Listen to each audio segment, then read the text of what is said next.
Memang selalu tahun politik banyak kebutuhan tadi yang disampaikan, spanduk, kaos, juga banner-banner dan juga bendera-bendera ya untuk partai politik maupun paslon. Hanya itu kan sesaat, sedangkan industri yang diperlukan oleh industri TPT ini bukan up and down seperti kayak jet coaster. Industri ini adalah industri yang menyangkut labor intensif atau padat karya.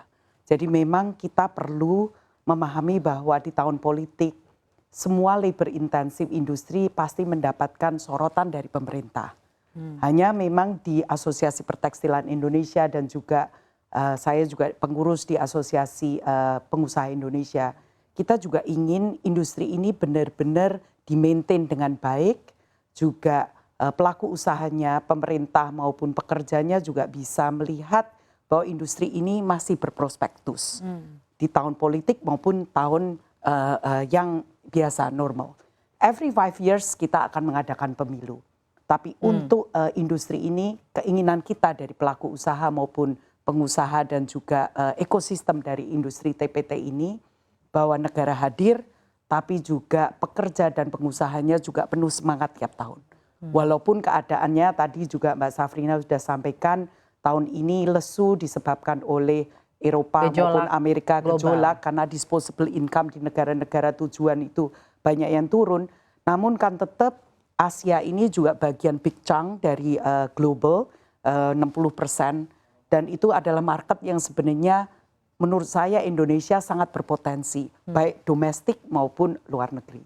Jadi memang pastinya saat kampanye ada penambahan, tapi penambahannya itu bukan penambahan yang sustainable, itu hanya penambahan sesaat. Sedangkan pekerja kita ini layak bersama dengan pengusaha untuk bersama-sama meningkatkan potensi kita dan menggarap prospek ini dengan baik. Nah, kalau seperti yang tadi Anda sampaikan, Pan Brothers itu sudah berpuluh-puluh tahun berada di industri tekstil tanah air ya Bu ya. Bagaimana Anda melihatnya secara historikal setiap 5 tahun adanya tahun politik diadakan, ini memiliki impact terhadap peningkatan atau lonjakan pesanan setiap adanya tahun politik? Oke, setiap tahun politik sebenarnya momennya berbeda-beda ya. Kebetulan tahun ini coincide dengan lesunya global. Tapi 5 tahun yang lalu euforia terhadap Indonesia di 2019 ya, itu bagus sekali karena selain domestiknya naik, globalnya waktu itu ada geopolitics yang dimana antara US dan China sedang ada geopolitik tension, sehingga memang non-China produsen mendapatkan atensi yang lebih daripada buyer-buyer kita. Jadi lebih enak memang kalau semuanya dalam kondisi yang normal. Tapi andai kata pun sporadik, memang kali ini kenapa ekspor Indonesia ini agak sedikit mengkeret dibandingkan tahun lalu adalah juga disebabkan oleh global. Nah, masih mengenai tahun politik dan kira-kira bagaimana ini berdampak terhadap industri TPT. Kita tahu nih Bu, masa kampanye ini akan mulai akhir bulan ini. Jadi akan ada pengumuman nomor urut capres-cawapres nih pekan depan nih, coincides. Jadi mungkin akan ada peningkatan dalam sablon, konveksi, kaos-kaos untuk kampanye dan lain-lain. Apakah menurut Anda ini akan disambut baik oleh industri TPT? Apakah ini juga akan menjadi titik balik kebangkitan industri TPT? Seberapa besar Anda berharap dengan adanya momentum ini? Oke, sebagai Asosiasi Pertekstilan Indonesia tentunya pasti ada demand lebih. Apakah ini merupakan kebangkitan? No, I don't think so. Tapi apakah ada demand lebih karena adanya permintaan dari para paslon dan para caleg? Definitely yes. Dan harapan kita adalah akhir tahun ini sampai dengan akhir tahun depan pasar domestik kita juga lebih bergejolak, lebih baik, lebih positif. Kebangkitan itu memerlukan long term, Mbak Safrina. Dan tahun politik bukan tahun yang dimana kita ingin kebangkitan itu hanya sesaat. Dan itu yang memang selalu kami dari Asosiasi Pertekstilan juga terus-menerus menyampaikan pemerintah, terima kasih sudah adanya demand yang lebih terhadap kebutuhan pemilu, tapi nggak cukup untuk memenuhi kebangkitan tekstil.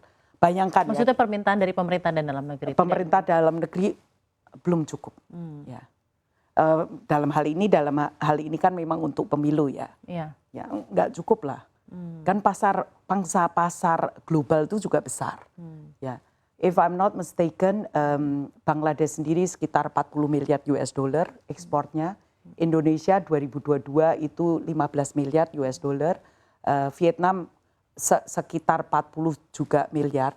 Jadi bayangkan antara 15 dan 40 di mana Indonesia ini populasinya sebenarnya lebih besar dari dua negara itu digabung, yaitu dari Vietnam maupun Bangladesh, otomatis kan harapan kita jauh melebihi mereka.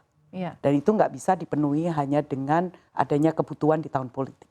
Jadi memang tidak cukup dalam hal ini. Of course not. Tapi jika memang kita masih dalam tema tahun politik dan juga ada harapan lebih lagi gitu terhadap tahun politik ini bisa memberikan dampak yang baik untuk industri TPT dari segi alat peraga, konveksi, sablon dan lain-lain. Kira-kira pangsa pendapatan atau pangsa pasar yang didapatkan dari tahun politik yang diproyeksikan oleh Pan Brothers itu kira-kira sebesar apa? Ataukah memang sudah on top of mind Anda, oke, tidak mau hanya relying on tahun politik saja ke depannya? Oke, untuk Pan Brothers karena kita tuh sebenarnya the largest garment exporter, kita lebih pangsanya ekspor. Kita memang nggak bermain di dalam kebutuhan untuk politik. Namun untuk kepentingan pelaku usaha TPT yang lain, memang itu dirasakan pastinya lebih, terutama untuk domestik. Ini kan untuk produsen domestik, untuk kegiatan domestik atau kegiatan politik. Ya. Dalam hal ini dengan ada pemilu 2024, dengan ada pilpres, pileg dan pilkada, mungkin saya langsung straightforward question saja. Bagaimana proyeksi pemasukan PBRX di tahun 2024 dan seberapa besar proyeksi peningkatannya dibanding biasanya dengan adanya momentum tahun politik ini? Oke, saya nggak ngomong politik dulu ya. Kita fokus terhadap global karena ekspor itu lebih terhadap global. Jadi dunia selalu melihat Indonesia saat ini in the last 5 years is a good producer. Dalam arti kita sustainable, kita juga memperhatikan social environment-nya kita. Jadi memang animonya itu tinggi, terutama untuk tahun depan karena dunia melihat bahwa tahun depan udah mulai bullish.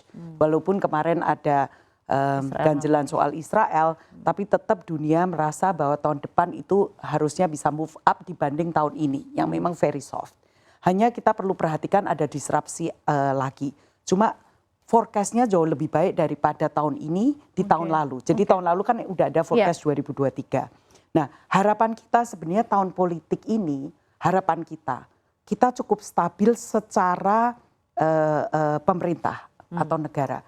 Karena diperlukan juga sentimen positif untuk para global brands atau para retailer dunia untuk memberikan porsi procurement terhadap Indonesia sebagai pengusaha atau pelaku usaha tekstil atau garment. Jadi kalau tahun politik ini para pelaku di politik maupun di paslon itu juga stabil, demokrasi seperti biasa, saya meyakini bahwa 2024 ini prospeknya jauh melebihi event 2022. Karena 2022 Mbak Safrina, kita ekspornya jauh lebih baik daripada 2019. Jadi waktu 2022 itu kan pandemi, kita 15 miliar.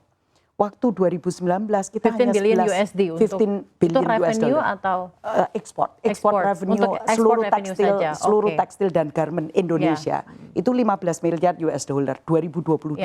Padahal itu masih tahun pandemi.